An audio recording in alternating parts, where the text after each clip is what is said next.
மோட்சாவும் தந்திரமான நரியும்.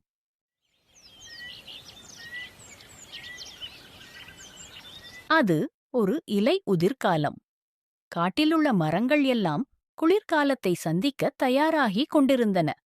அந்த காட்டுக்கு நடுவுல மோட்சா என்ற ஆடு தன்னோட 3 குட்டிகளோட சந்தோஷமா வாழ்ந்துட்டு இருந்துச்சு.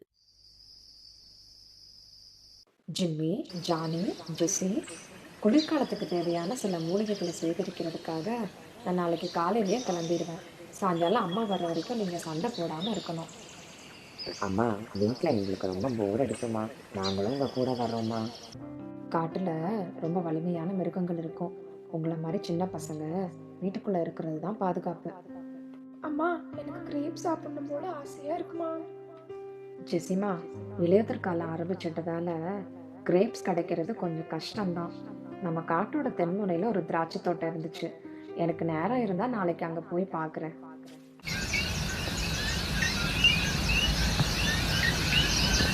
குழந்தைகளா, உங்களுக்கு பிடிச்ச பிரேக்ஃபாஸ்ட்டும் லஞ்சும் அம்மா ரெடி பண்ணி வச்சுருக்கேன்.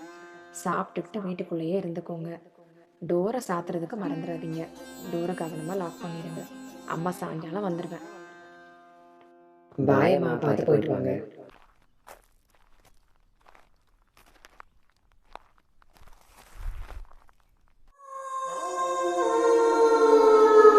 எங்கேயோ நிறைய ஊழ போடுற சத்தம் கேட்குதே. வர வர இந்த பகுதியில் நரியோட நடமாட்டம் ரொம்ப அதிகமாயிடுச்சு. இசப்பா, நீங்கள் தான் என் பிள்ளைகளை பாதுகாத்து கொள்ளணும்.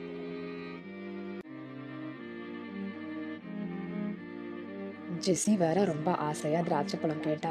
காலையிலேயே போனால் தான் திராட்சை பழங்கள் ஃப்ரெஷ்ஷாக இருக்கும். அதனால முதல்ல திராட்சை தோட்டத்துக்கு போயிட்டு அதுக்கப்புறம் மூலிகைகளை பறிக்க போகலாம்.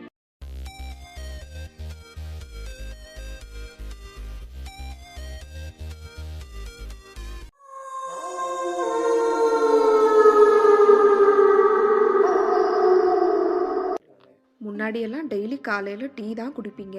இப்போ என்ன புதுசாக லிக்வரைஸ் ஜூஸ் எல்லாம் குடிக்க ஆரம்பிச்சிருக்கீங்க? லிக்வரைஸ் ஜூஸ் குடிச்சா நம்ம குரல் ரொம்ப மென்மையா மாறிடும். மென்மையான குரலை வச்சு என்ன பண்ண போறீங்க? பாட்டு போட்டியில் ஏதாவது கலந்துக்க போறீங்களா என்ன? ஆட, அப்படியெல்லாம் ஒன்றும் இல்லை. நம்ம பக்கத்து தெருவில் ஒரு ஆடு தன்னோட 3 குட்டிகளோட வாழ்ந்துட்டு இருக்கு. அந்த ஆட்டுக்குட்டிங்க ரொம்ப புத்திசாலி. போன வாரம் ஒரு நாள் அவங்க அம்மா வீட்டில் இல்லாதப்போ நான் போய் கதவை தட்டினேன். அந்த ஆடுங்க நீங்க யாருன்னு கேட்டுச்சுங்க. நான் உங்க அம்மா மோட்சா வந்திருக்கேன்னு சொன்னேன்.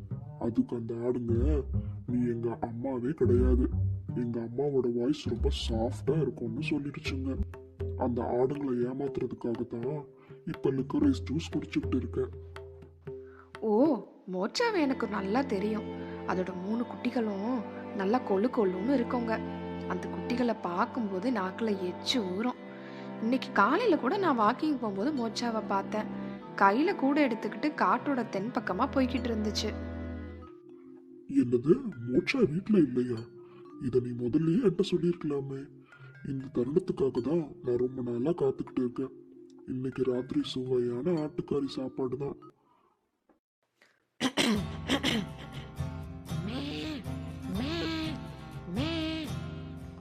ட்ரைனிங்லாம் நல்லா தான் இருக்கு. ஒழுங்கா போய் வேலையை முடிச்சுட்டு வாங்க.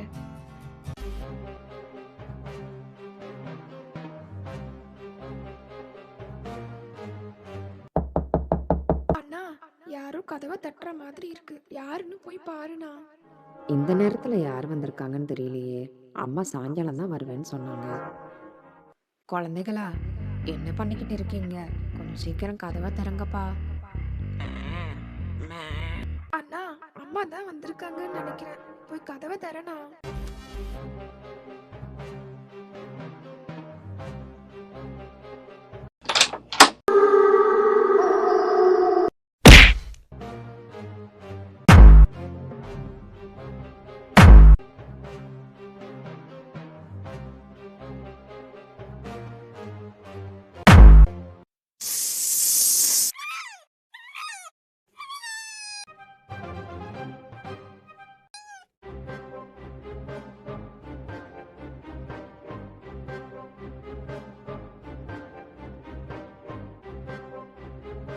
நரிக்கு பயந்து தப்பிச்சு ஓடுன ஜெசி, ஜானி, ஜிம்மி ஒரு குகைக்குள்ள படுத்து தூங்கிட்டாங்க.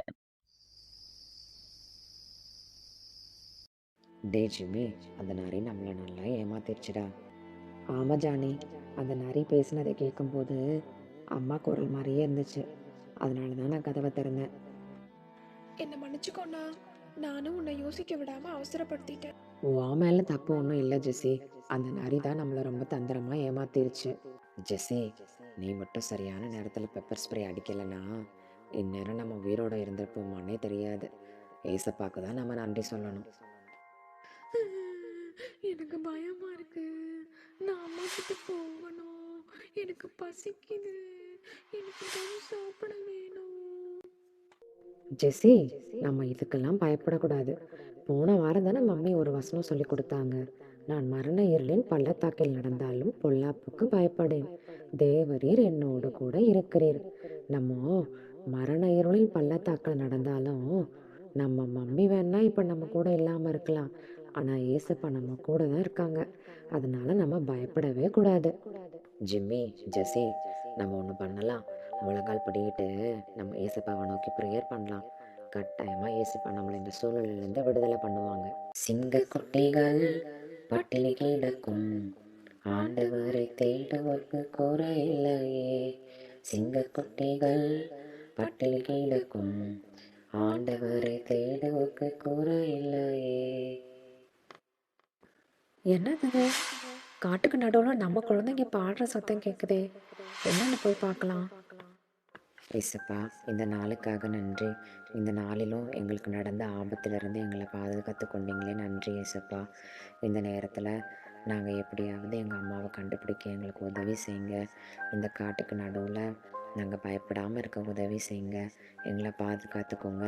இயேசுவின் நாமத்தில் ஜெபிக்கிறோம் எங்கள் நல்ல பிதாவே, ஆமென். அம்மா, நீங்கள் எப்பம்மா இங்கே வந்தீங்க? எங்களால் நம்பவே முடியலையே. நீங்கள் ப்ரேயர் பண்ண ஆரம்பிக்கும் போதே நான் வந்துட்டேன். ஆமாம், வீட்டை விட்டு வெளியே எங்கேயும் போகாதீங்கன்னு தானே சொன்னேன். நீங்கள் என்ன நடுக்காட்டில் வந்து உட்காந்துட்டு இருக்கீங்க?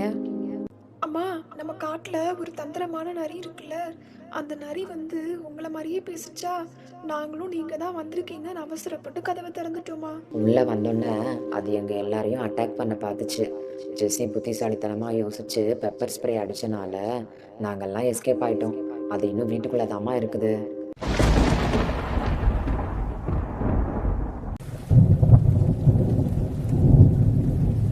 வர வர இந்த காட்டில் நரிகளோட தொல்லை ரொம்ப அதிகமாயிடுச்சு.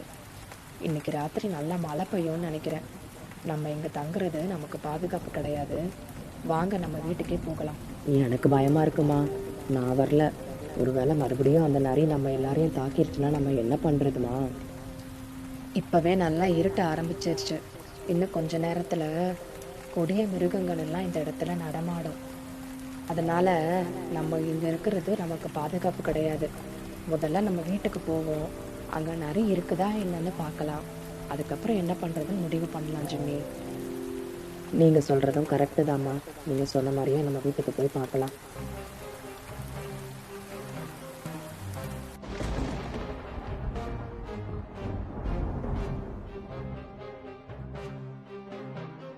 குழந்தைகளா, அந்த நரி இன்னும் நம்ம வீட்டுக்குள்ளே தான் இருக்குது. நான் வீட்டோட கூரை மேலே பொறுமையாக ஏறுறேன். நான் ஏறினதுக்கப்புறம் உங்ககிட்ட இருக்கிற கல்லெல்லாம் என்கிட்ட கொடுங்க. என்கிட்ட கொடுத்துட்டு நீங்கள் எல்லாரும் ஓடி போய் ஒளிஞ்சுக்கோங்க. மீதியை நான் பார்த்துக்கிறேன்.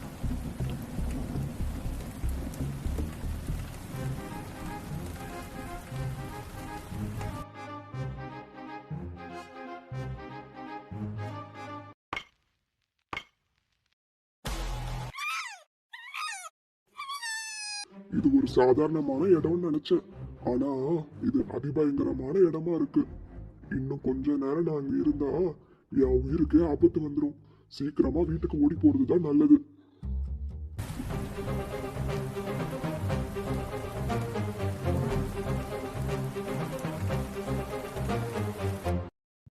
நீங்க செஞ்ச எல்லா உதவிக்கும் ரொம்ப நன்றி அம்மா. உங்களை மாதிரி அம்மா கிடைக்க நாங்க ரொம்ப கொடுத்து வச்சிருக்கணும். ஜெசிமா, நன்றி எனக்கு சொல்லாத, ஏசப்பாக்கு சொல்லு. ஏசப்பா மட்டும் நமக்கு உதவி செய்யலைன்னா இன்னைக்கு நிச்சயமா இந்த ஆபத்துலேருந்து நம்ம தப்பிச்சிருக்கவே முடியாது. ரொம்ப கரெக்டாக சொன்னீங்கம்மா. எவ்வளோ பெரிய ஆபத்தில் நம்ம மாட்டிக்கிட்டாலும் ஏசப்பா நம்மளை வந்து காப்பாற்றுவாங்கன்றத இன்னைக்கு நான் நல்லா புரிஞ்சுக்கிட்டேன். இந்த கதை உங்க எல்லாருக்கும் பிடிச்சிருக்குன்னு நினைக்கிறேன். பைபிள்ல ஒரு வசனம் இருக்கு. சங்கீதம் 50:15. ஆபத்து காலத்துல என்னை நோக்கி கூப்பிடு, நான் உன்னை விடுவிப்பேன், நீ என்னை மகிமைப்படுத்துவாய். ஜெசி, ஜானி, ஜிம்மி எப்படி தங்களுக்கு ஆபத்து வந்தப்போ ஏசப்பா கிட்ட பிரேயர் பண்ணினாங்களோ, அதே மாதிரி நீங்களும் உங்களுக்கு எவ்வளவு பெரிய ஆபத்து வந்தாலும் பிரேயர் பண்ணீங்கன்னா ஏசப்பா உங்களை கட்டாயமா விடுதலை பண்ணுவாங்க. God bless you குட்டீஸ். உங்களுக்கு இந்த ஸ்டோரி பிடிச்சிருந்துச்சுன்னா லைக் பண்ணுங்க. மேற்கொண்டு இந்த மாதிரி வீடியோஸ் பார்க்கணும்னா எங்க சேனலை சப்ஸ்கிரைப் பண்ணுங்க. தேங்க்யூ.